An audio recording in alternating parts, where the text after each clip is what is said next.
Variation is the stylistic glory of Old English poetry, and no one does it better than the Beowulf poet. But there's no doubt that variation makes reading harder for those who have not yet mastered the poet's idiom. According to the Introduction to Old English, variation is the repetition in different words of an element of a sentence, clause, or phrase. There are a few complications to mention. First, the element repeated in this way doesn't have to be a word. It can be a word, clause, or phrase. Second, a word can be in variation with a clause or phrase. The only requirements are that the two elements perform the same function, for example, subject or verb, and that they have the same reference, for example, a thing or an action. Third, variation looks a lot like apposition, but elements in apposition are juxtaposed by a rule, while elements in variation can be widely separated.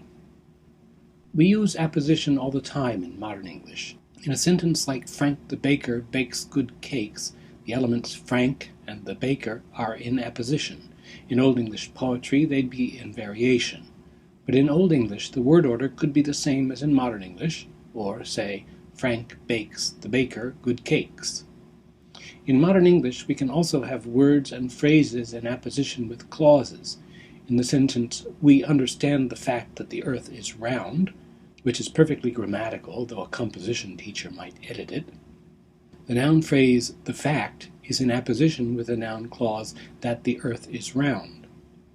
Let's start with a very simple example of variation in lines 16 and 17 of Beowulf. Im thas lifra wuldris weldend worldare for yav.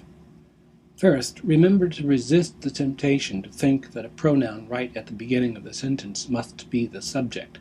Him is the dative, so it can't be the subject. The word lifra is nominative. It must be a subject. But there's another nominative too, weldend, in the noun phrase wuldris weldend. It's another subject, and the two subjects are in variation. For the rest of the sentence, the verb is forjav. It has an indirect object, him, and a direct object, the accusative worldare, and then there's the pronoun thas. It's not always elegant, but you can't go wrong using apposition to translate variation. That's what we'll do here. The Lord of life, the ruler of glory, gave him worldly honor. And then the genitive thas can be translated because of that is, in recompense for earlier suffering mentioned in the preceding sentence. The next example is from lines 119 and 120. This sentence introduces a complication, the separation of elements in apposition.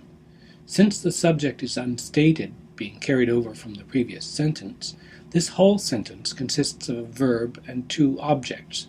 The verb is in the center, and the objects are arranged on either side of it.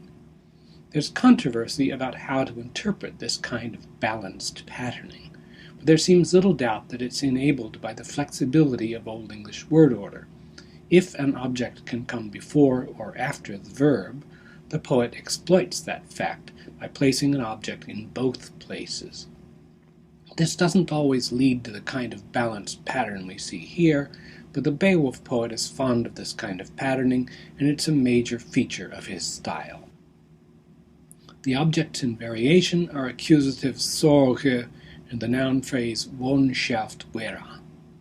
Rearranging the sentence into modern English order, we understand the subject they, then the negated verb nekudon, then the objects sorge and wohnschaft vera.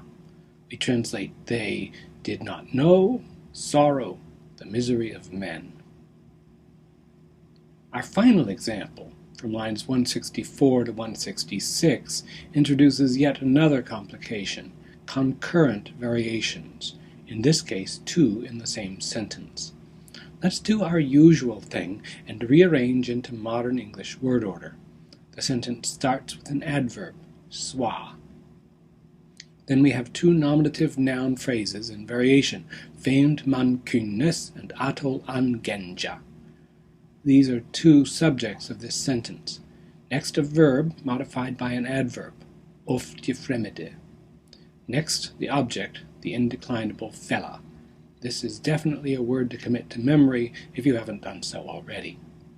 Fella often takes the partitive genitive, and in fact there are two here, genitive plural furina and the genitive plural noun phrase, adjective plus noun, herdra hyntha. These both modify fella. So translating our sentence, we get, thus the enemy of mankind, terrible solitary walker, often perpetrated many crimes. It's more idiomatic in modern English to omit our own partitive construction. Fierce afflictions.